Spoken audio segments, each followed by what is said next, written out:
पढ़ाई बढ़िया एकदम मजेदार।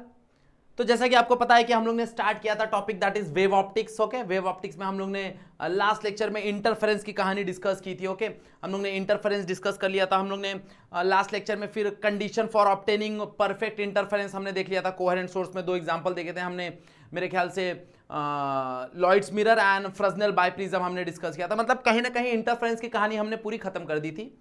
आज हम लोग डिस्कस करेंगे डिफ्रैक्शन के ऊपर। ओके, इसके ऊपर भी सवाल बनते हैं, बड़ा क्वेश्चन सवाल बनता है, 3 या 4 मार्क का सवाल बनता है डिफ्रैक्शन के ऊपर। या फिर कभी कभी सवाल बन जाते हैं difference between Fraunhofer diffraction and Fresnel diffraction, कभी कभी इसके ऊपर इसके डिफरेंस के बिटवीन पे सवाल बन जाते हैं। या फिर कभी कभी सवाल बन जाता है difference between diffraction and interference, भाई डिफ्रैक्शन और इंटरफेरेंस में क्या डिफरेंस है, उसके ऊपर सवाल बन जाते हैं। ओके, सो आज हम यही डिस्कस करेंगे। तो late us start with the topic start करते हैं। बुक और पेन उठा लो, टॉपिक को स्टार्टिंग से एंड तक वीडियो पूरा एक साथ देखो, और जो भी मैं पॉइंट बोल रहा हूं वो नोट डाउन करो और खुद के नोट्स खुद से बनाओ। मैं बोलता हूं भाई जितना तुम अच्छे से अपना नोट्स बनाओगे उतना तुमको फायदा होगा। ओके, चलो, so let us start with the topic. Hello everyone, my name is Sanjeev Pandey और स्वागत है आपका अपने प्यारे से चैनल में, खूबसूरत से चैनल में, JR कॉलेज में।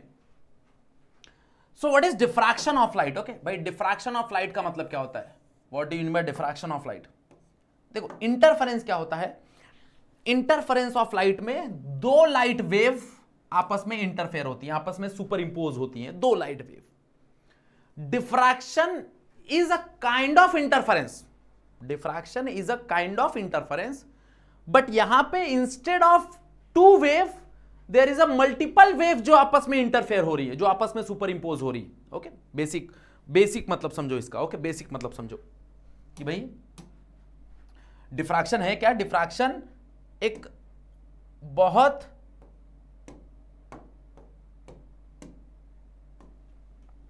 Okay, so diffraction is nothing but, basic term में it is interference of multiple wave, या फिर इंटरफेरेंस शब्द से अच्छा मैं यहां पे लिख देता हूं superposition. It is a superposition of multiple wave instead of 2 wave, जो कि इंटरफेरेंस में होता है, okay.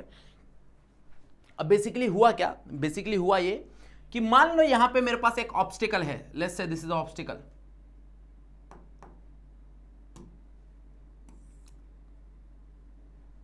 Okay, let's say this is a obstacle.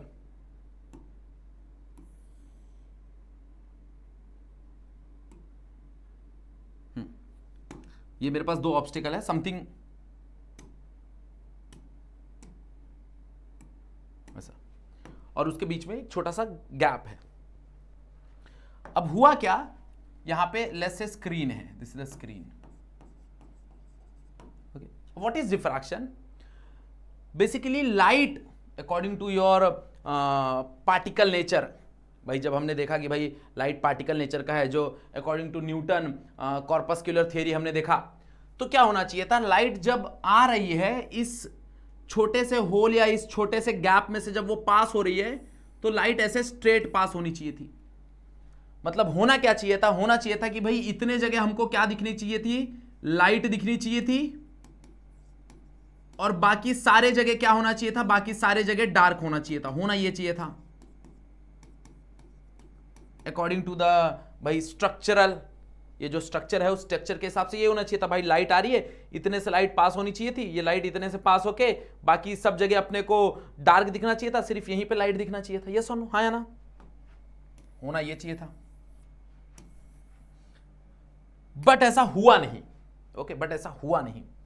हुआ क्या भाई, ये जो लाइट है ये यहां से एंटर हुई, और इसके एज पे ये जो ऑब्स्टिकल है, ये एज के कॉर्नर पे टकरा के लाइट बेंड हो गई।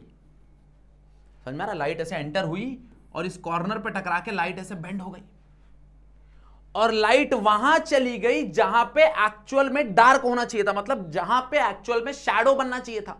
मतलब ज्योमेट्री के हिसाब से भाई इसके स्ट्रक्चर के हिसाब से वो जो रीजन है वो शैडो का रीजन होना चाहिए था, और वहां पे शैडो का रीजन ना होके वहां पे लाइट एंटर हो गई, और इसी फिनोमिना को बोला जाता है diffraction.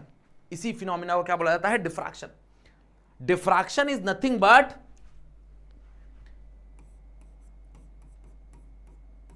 it is a light phenomena. It is a light phenomena in which light bend at the corner of obstacle and enters in the shadow region, और वो शैडो रीजन में एंटर हो जाता है जहां पे भाई एक्चुअल में शैडो फॉर्म होना चाहिए था according to the geometrical setup. Okay, इसके ज्योमेट्री के हिसाब से, इसके सेटअप के हिसाब से, बट ऐसा हुआ नहीं। लाइट क्या हुई, इस बेंड से गई, यहां से गई, इस कॉर्नर से टकराई, कॉर्नर से टकराने के बाद यहां पे बेंड हो गई। लाइट यहां से आई, इस कॉर्नर से टकराई, कॉर्नर से टकराने के बाद बेंड हो गई, मतलब उस रीजन में चली गई जहां पे डार्क बन रहा है, उस रीजन में लाइट चली गई। क्लियर? हाँ या ना? यस और नो? समझ में आ रहा कहानी? हाँ या ना? Okay, this is called diffraction, this is called diffraction. Okay, ये डिफ्रैक्शन की कहानी है।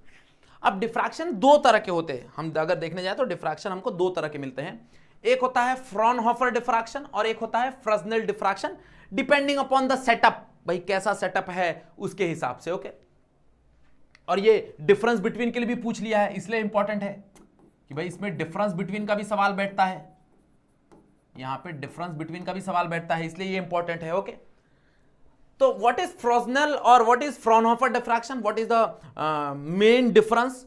तो अगर मान लो सोर्स और जो इमेज फॉर्म हो रहा है, जो पैटर्न फॉर्म हो रहा है इनडायरेक्टली स्क्रीन, अगर उनके बीच में डिस्टेंस बहुत है तो वो फ्रॉनहोफर है। ओके, वो फ्रॉनहोफर है। मतलब फ्रॉनहोफर में बेसिकली तुम बोल सकते हो कि भाई the distance between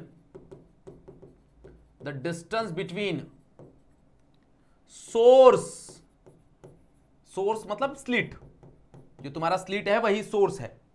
So the distance between source and the screen is very large, Okay, but वहीं पे फ्रेस्नेल में कहानी अलग है भाई। फ्रेस्नेल में जो डिस्टेंस होता है वो बहुत स्मॉल होता है। So the distance between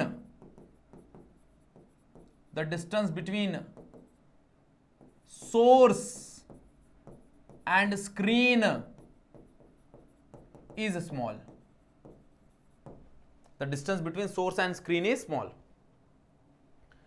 हाँ या ना? कहानी समझ में आ रही है? अब सिंस यहां पे डिस्टेंस बहुत ज्यादा है तो उस रे को फोकस करने के लिए हम लोग यहां पे लेंस यूज करते हैं, यहां पे लेंस की जरूरत होती है। ओके, क्योंकि रे को फोकस करना है, और सिंस डिस्टेंस बहुत ज्यादा है तो जो रे आ रही है सोर्स से स्क्रीन पे वो कहीं ना कहीं पैरेलल हो जाएगी।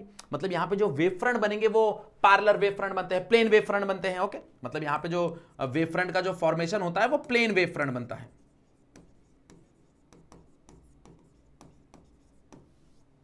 बट वहीं पे अगर फ्रेस्नेल डिफ्रैक्शन देखने जाओगे तो यहां पे अगर स्लिट पतला है या फिर पॉइंट साइज है तो depending upon the source,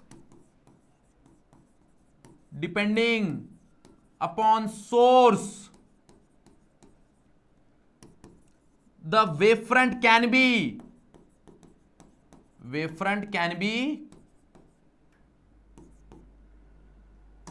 spherical और cylindrical। वो स्पेरिकल वेव फ्रंट भी हो सकता है और सिलेंड्रिकल वेव फ्रंट भी हो सकता है। ये सुनो, यहां पे जो वेव फ्रंट बनेगा वो प्लेन ही बनेगा। यहां पे लेंस रिक्वायरमेंट होता है, तुम्हारे पास कॉन्वेक्स लेंस हम यूज करते हैं। Convex lens is required to focus the light on screen, because distance बहुत ज्यादा है, डिस्टेंस बहुत ज्यादा है। यहां पे उसकी रिक्वायरमेंट नहीं होती भाई, यहां पे हमको कोई भी रिक्वायरमेंट नहीं है, no lens required, no convex lens is required.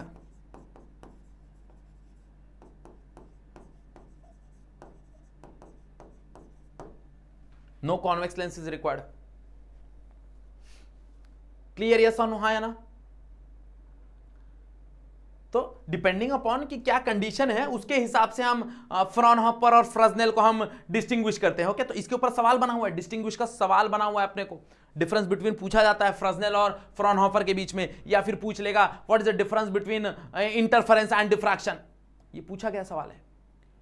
Okay, अब जैसे याद होगा तुमको, हमने इंटरफेरेंस में डबल स्लिट एक्सपेरिमेंट किया था। यहां पे हमारे पास सिंगल स्लिट की कहानी है। ओके, यहां पे जो हमारे पास कहानी है वो सिंगल स्लिट की कहानी है। तो यहां पे हम सिंगल स्लिट के बारे में बात करेंगे। हम किसके बारे में बात करेंगे? सिंगल स्लिट के बारे में बात करेंगे। तो let's say we have a single slit, यहां पे हमारे पास स्लिट है। Let's say we have a screen, यहां पे हमारे पास स्क्रीन है। ओके, एक बेसिक सेटअप बनाया गया है यहां पे, अगर तुम ध्यान दोगे एकदम बेसिक सेटअप बनाया गया है। तो अब यहां पे क्या हो रहा है, बेसिकली यहां पे ये एक स्लिट है और एक स्लिट का जो थिकनेस है वो ए है। मतलब यहां पे जो ए है वो थिकनेस ऑफ स्लिट है। ओके, यहां पे जो ए है वो थिकनेस ऑफ स्लिट है, इंस्टेड ऑफ वो distance between to slit, that is a thickness of slit, that is a thickness of slit. और जो डी है that is distance between slit and screen है, जो कि हमने YSD में भी पढ़ा था, यंग्स डबल स्लिट एक्सपेरिमेंट में भी ये चीज पढ़ी थी। ये चीज का ध्यान देना।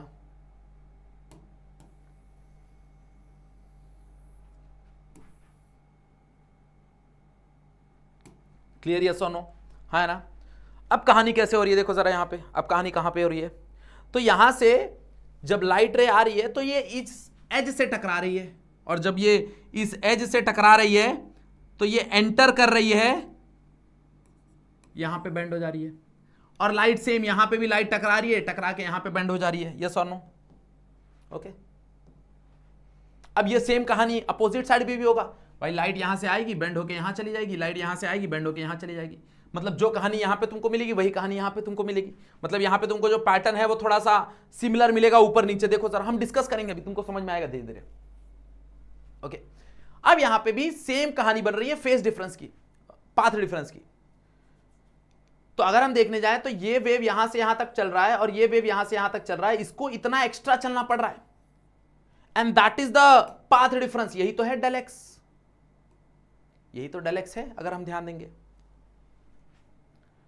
तो अगर मान लो कि ये हमारे पास थीटा है, दिस एंगल इज थीटा, अगर मान लो ये थीटा है, तो यहां से कहानी क्या मिलेगी देखो जरा। अगर ये थीटा है, दिस इज द थीटा, तो यहां से कहानी क्या मिलेगी? यहां से कहानी मिलेगी कि भाई फ्रॉम फिगर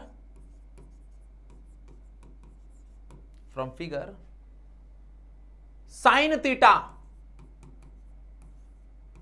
बराबर हो जाएगा, साइन थीटा बराबर हो जाएगा opposite by hypo, that is del x by a. मतलब यहां पे जो डेल एक्स की कहानी मिलेगी, जो पाथ डिफरेंस मिलेगा वो मिलेगा ए साइन थीटा। ये ध्यान दो, this is the path difference. यहां पे जो पाथ डिफरेंस अपने को मिलने वाला है वो मिलेगा a sine theta from figure. Sine theta is equal to del x by a, del x is equal to a sine theta. Yes और नो, हाँ या ना? अब यहां पे कहानी समझो भाई। यहां पे अगर तुमको याद होगा कंडीशन फॉर मैक्सिमा और मिनिमा फॉर इंटरफेरेंस, तो हम लोग ने मिनिमा के लिए अगर तुमको याद होगा तो मैक्सिमा के लिए, फॉर इंटरफेरेंस में मैक्सिमा के लिए एल लैम्बडा था पाथ डिफरेंस, और मिनिमा के लिए 2n-1 लैम्बडा बाय 2 था पाथ डिफरेंस। यहां पे कहानी पलट जाती है, यहां पे कहानी पलट जाती है, यहां पे कहानी चेंज हो जाती है भाई। यहां पे ये मिनिमा का कंडीशन हो जाता है और ये मैक्सिमा का कंडीशन हो जाता है। कैसे, देखो जरा, यहां पे देखो हो क्या रहा है। यहां पे 2 वेव तो है नहीं, यहां पे 10 वेव है, 20 वेव है, 50 वेव है, 100 वेव है भाई। यहां पे बहुत सारी वेव जो है वो आपस में इंटरसेक्ट कर रही हैं, आपस में सुपर इंपोज हो रही है। सिर्फ 2 वेव है नहीं, बहुत सारी वेव है। तो अगर मान लो कि 10 वेव हैं, तो पहला वाला वेव 5वें वाले वेव को कैंसिल कर दे रहा है, दूसरा वाला वेव 6वें वाले वेव को कैंसिल कर दे रहा है। समझ में आ रहा है? मतलब हर एक वेव एक दूसरे को कैंसिल कर दे रहा है। अगर n मल्टीपल है तो, n लैम्बडा है तो, n लैम्बडा डिफरेंस है तो यहां पे तुमको जो डार्क बैंड मिलता है, फर्स्ट डार्क, तो फॉर डार्क फ्रिंजेस,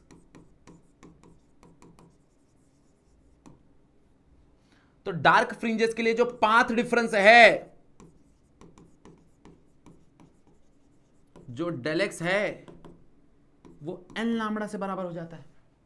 तो अगर डेल एक्स n लैम्बडा से बराबर हो गया, मतलब a sin थीटा भी n लैम्बडा से बराबर हो गया, और जैसे ही a sin थीटा बराबर हो गया n लैम्बडा से, तो यहां से तुमको कहानी मिलती है ये, that is a sin theta is equals to n lambda, a sin theta is equals to n lambda.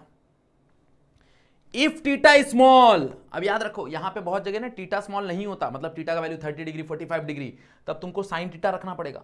But मान लो थीटा का वैल्यू छोटा है, 1 डिग्री 0.5 डिग्री जो भी है, छोटा है, तो तुम थीटा हटा साइन हटा सकते हो। तो if theta is very small, if theta is very small, तो sine theta become theta, sine theta become theta. तो यहां पे a theta is equals to N lambda हो जाएगा। यहां पे हो क्या जाएगा, यहां पे हो जाएगा a theta is equals to N lambda, हाँ है ना। अगर थीटा बहुत स्मॉल है तो, थीटा बहुत स्मॉल है तो। अब सेम अगर हम देखने जाए फ्रॉम फिगर, अगर ये थीटा है तो बाय ज्योमेट्री ये भी थीटा ही होगा। अगर हम सेंटर लाइन ड्रॉ करें तो पार्लर है ना, सारी रेज ऑलमोस्ट पार्लर रहेंगी, क्योंकि भाई दूर बहुत है डिस्टेंस, फ्रॉनहोफर की बात कर रहे हैं हम यहाँ पे, तो ये भी थीटा ही रहेगा तुम्हारा। जैसे ये भी तुम्हारा जो सेंटर से लाइन निकलेगा, ये जो लाइन निकलेगा ये भी थीटा ही बनाएगा।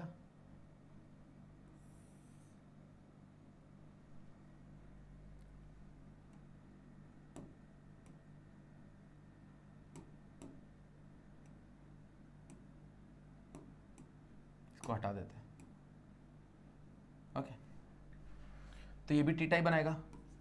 तो फ्रॉम फिगर tan थीटा क्या बोल सकते हैं हम, tan थीटा बोल सकते हैं that is y by D. y is this opposite distance and d is this distance. अब सिंस थीटा इज स्मॉल, हमने थीटा स्मॉल लिया है, सिंस थीटा इज स्मॉल, तो tan थीटा भी थीटा के बराबर हो जाएगा, और यहां से theta is equals to y by D मिलेगा। ये थीटा इसके अंदर चिपका दो, so therefore A Y by D is equals to N lambda. यहां से y क्या मिलेगा, that is N lambda D by A. This is the condition, this is the condition for dark fringes. तो अगर तुमको फर्स्ट डार्क निकालना है तो n का वैल्यू 1 पुट कर दो, सेकंड डार्क निकालना है n का वैल्यू 2 पुट कर दो, थर्ड डार्क निकालना है n का वैल्यू 3 पुट कर दो। ये सुनो, तुमको मिलते जाएगा। ये सुनो, कहानी समझ में आ रहा है? अब ये कहानी दोनों तरफ होगी, मतलब अगर यहां पे मेरे को पहला डार्क मिल रहा है तो सेम कहानी यहां पे भी मेरे को, इस तरफ भी, यहां पे भी मेरे को पहला डार्क मिलेगा। ये दोनों फर्स्ट डार्क की कहानी होगी, ये और ये दोनों तरफ चलेगा। मतलब इनके बीच में ये जो एरिया है, ये पूरा का पूरा ब्राइट होगा, ये पूरा का पूरा ब्राइट एरिया होगा, पूरा का पूरा ब्राइट। समझ में आ रहा है?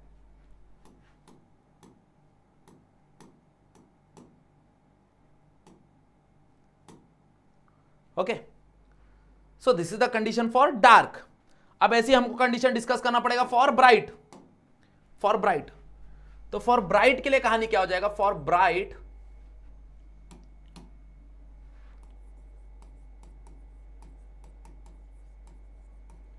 जो पाथ डिफरेंस है दैट इज डेल एक्स, वो बराबर हो जाता है 2n+1 लैम्बडा बाय 2 से, 2n+1 लैम्बडा बाय 2 से। अब यहां पे देखो कहानी यही होता है कि भाई यहां पे थोड़ा सा कंफ्यूजन होता है, सर वहां पे तो 2n-1 था, बट यहां पे 2n+1 क्यों है? देखिए क्योंकि 2n-1 बोले तो 2n-1 बोले तो 1/2, अगर पहला हम देखने जाए, पहला 2n-1 देखने जाओ, 2n-1 लैम्बडा बाय 2, तो पहला फ्रिंज अगर मैं देखने जाऊंगा, पहला फ्रिंज तो n का वैल्यू 1 हो जाएगा, n का वैल्यू 1 हो जाएगा तो यहां पे वैल्यू आएगा 1/λ2। बट ये पॉसिबल ही नहीं है, क्योंकि लैम्बडा के, ये जो लैम्बडा का डिफरेंस है, इस लैम्बडा के डिफरेंस में तो पहला ब्राइट बन रहा है, मतलब ये पूरा पूरा ब्राइट है, यहां से लेके यहां तक पूरा ब्राइट है, मतलब ये डार्क है, पहला डार्क ही तुमको लैम्बडा पे मिल रहा है, पहला डार्क ही लैम्बडा पे मिल रहा है। तो जो ब्राइट होगा, नेक्स्ट ब्राइट, सेंट्रल ब्राइट नहीं, ये सेंट्रल ब्राइट है, बट जो नेक्स्ट ब्राइट होगा वो लैम्बडा से ज्यादा होगा, तो ये जो लैम्बडा बाय 2 है वो तो इस लैम्बडा से कम है ना, मतलब यहां पे माइनस वाली कहानी नहीं आएगी, यहां पे माइनस वाली कहानी नहीं आएगी भाई, जो तुमको मिलेगा वो नेक्स्ट मिलेगा, मतलब आगे का मिलेगा। समझा? इसको वापस समझाते रहो, देखो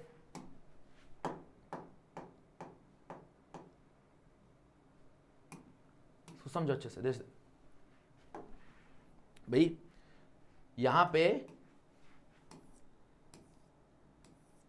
ये पहला डार्क कब मिल रहा है? जब पाथ डिफरेंस है n lambda.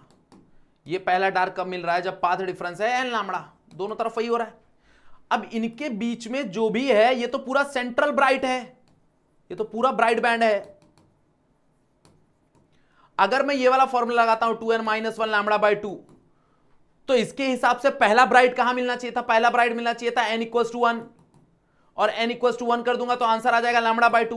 But lambda by 2 तो यहां कहीं इनके बीच में होगा ना, क्योंकि ये डिफरेंस ही लैम्बडा बाय n का, मतलब इसके अंदर तो पूरा सेंट्रल ब्राइट ही मिल रहा है ना। तो फर्स्ट ब्राइट कहां मिलेगा? फर्स्ट डार्क के बाद, और फर्स्ट डार्क के बाद मतलब लैम्बडा के बाद, तो इसलिए यहां पे प्लस आता है, क्योंकि जब तुम प्लस डालोगे और n का वैल्यू 1 डालोगे तो ये हो जाएगा 3 लैम्बडा बाय 2। तो पहला डार्क ही तुमको 3 लैम्बडा बाय 2, पहला ब्राइट ही तुमको 3 लैम्बडा बाय 2 पे मिलता है। यहां पे तुमको पहला जो ब्राइट मिलता है वो 3 लैम्बडा बाय 2 पे मिलता है, ये चीज का ध्यान देना, इसलिए वहां पे प्लस आता है, और इंटरफेरेंस में वही चीज माइनस आती है। थोड़ा सा ध्यान देना इस चीज पे, यहां पे कंफ्यूजन होता है लोगों को। तो यहां पे जो पाथ डिफरेंस होगा वो होगा 2n+1 लैम्बडा बाय 2, बट हमको पता है भाई पाथ डिफरेंस किसके बराबर है, देख लो यहां पे जो पाथ डिफरेंस है वो किसके बराबर है? वो बराबर है a sin थीटा के।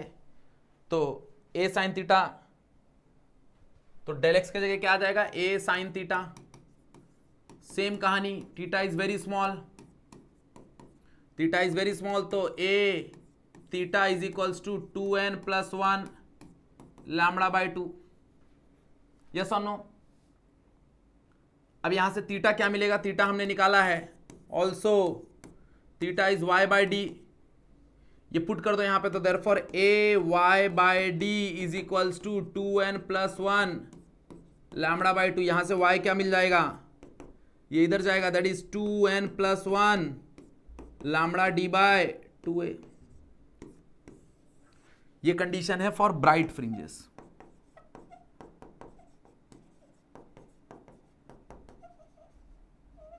ब्राइट फ्रिंजेस, ये कंडीशन है किसके लिए? For bright fringes. क्लियर? बात समझ में आ रहा है? यस और no? That is 2n+1 lambda D by 2a। अब यहां पे सेंट्रल ब्राइट क्या होगा? देखो सेंट्रल ब्राइट क्या होता है, अगर हम ध्यान दें तो सेंट्रल ब्राइट मतलब यहां पे पहला डार्क है और यहां कहीं पहला डार्क है। अब इनके बीच में जो भी है ये पूरा का पूरा सेंट्रल ब्राइट है ना भाई, इनके बीच में जो भी है वो पूरा का पूरा सेंट्रल ब्राइट है। तो सेंट्रल ब्राइट क्या हो जाएगा? Thickness of central bright, thickness of central bright, thickness of central bright. तो दो डार्क के बीच में जो है वो सारा सेंट्रल ब्राइट है। So the distance between two dark fringes is equal to the thickness of central bright. Yes और no? Is equal to the thickness of central bright. यही तो कहानी है भाई, यही तो डेफिनेशन है। अब तुमको पता है भाई पहला डार्क कहां पे आ रहा है? That is y1 lambda D by a, तो नीचे वाला भी डार्क कहां पे आएगा, लैम्बडा डी बाई ए, मतलब कहीं ना कहीं इसको ट्वाइस करूंगा मैं, अगर मैं इसको ट्वाइस करूंगा, ये जो पहला डार्क है ये आ रहा है लैम्बडा डी बाई ए पे, लैम्बडा, हाँ लैम्बडा डी बाई ए, और ये भी है लैम्बडा डी बाई ए, तो ये दोनों कितने हो जाएंगे, that is 2 lambda D by A, that is, तो यहां पे जो फ्रिंज विड्थ बनेगा उसको हम W से रिप्रेजेंट करते हैं, that is 2 lambda D by A, this is the thickness of fringe width, this is the thickness of fringe width, okay. और उसकी इंटेंसिटी सबसे ज्यादा होती है, अगर हम इंटेंसिटी डायग्राम देखने जाएं तो कुछ ऐसा मिलता है,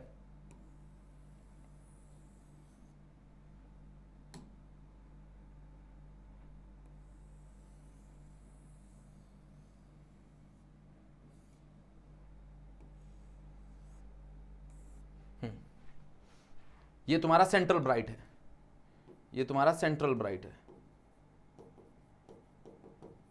सेंट्रल ब्राइट में देखो इंटेंसिटी सबसे ज्यादा है, ये इंटेंसिटी है और ये थीटा है, जैसे जैसे थीटा बढ़ाता जाएगा, ये फर्स्ट डार्क है तुम्हारा, this is your first dark, यहां पे देखो इंटेंसिटी 0 है, तो ये फर्स्ट डार्क है दोनों तरफ, फर्स्ट डार्क, यहां पे भी ये फर्स्ट डार्क है, ओके।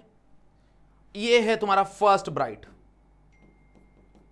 फर्स्ट ब्राइट, और ये है तुम्हारा फर्स्ट ब्राइट,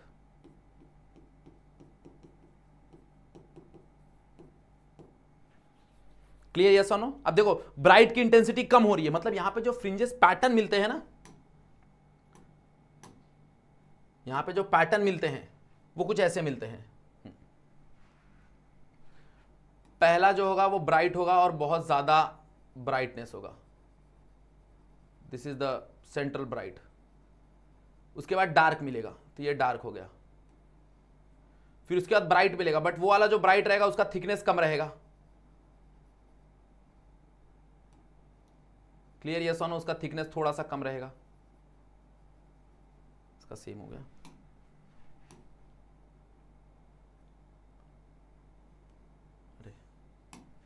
देखो दिख रहा है, फिर नेक्स्ट जो डार्क मिलेगा उसका थिकनेस थोड़ा बढ़ जाएगा, तो डार्क का थिकनेस थोड़ा बढ़ जाएगा, और ब्राइट और पतला हो जाएगा,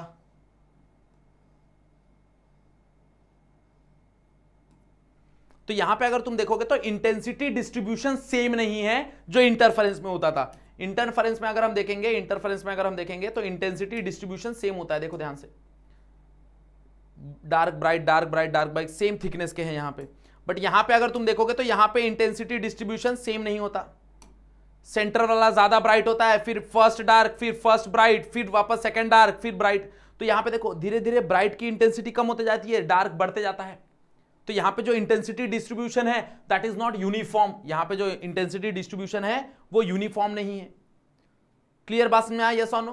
तो तुम इसको रिलेट करके पढ़ सकते हो भाई, इंटरफेरेंस और डिफ्रैक्शन को तुम रिलेट करके पढ़ सकते हो, सिंगल स्लिट और डबल स्लिट, क्योंकि इसमें डिफरेंस बिटवीन के भी सवाल बनते हैं, इसमें डिफरेंस बिटवीन के भी सवाल बनते हैं, याद रखना, ओके। इस पे एक सवाल बनते हैं तुमको, डिस्टिंग्विश बिटवीन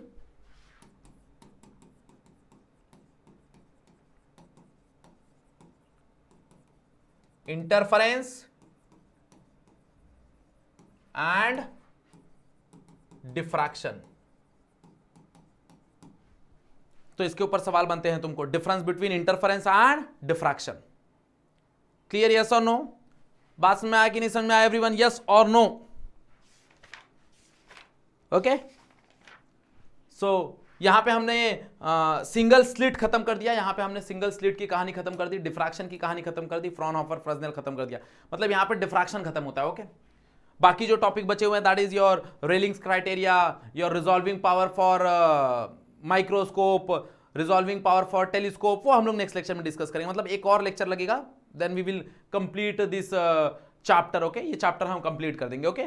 चलो, सो अगर वीडियो यहां तक देखा है तो वीडियो को लाइक करना है, दोस्तों को शेयर करना है, बताना है दोस्तों कि भाई यहां पे 11 12 साइंस कॉमर्स सारे के सारे वीडियो अवेलेबल हैं सारे के सारे सब्जेक्ट के लिए, ओके। कुछ डाउट है तो कमेंट करके बता दो, या फिर मैंने इंस्टाग्राम का आईडी दिया हुआ है, वहां पे डीएम करके हम डिस्कशन कर सकते हैं। चलो ओके, सो आज का लेक्चर यहीं पे एंड करते हैं। आज के लिए बस इतना ही। That's it for today. Thank you so much.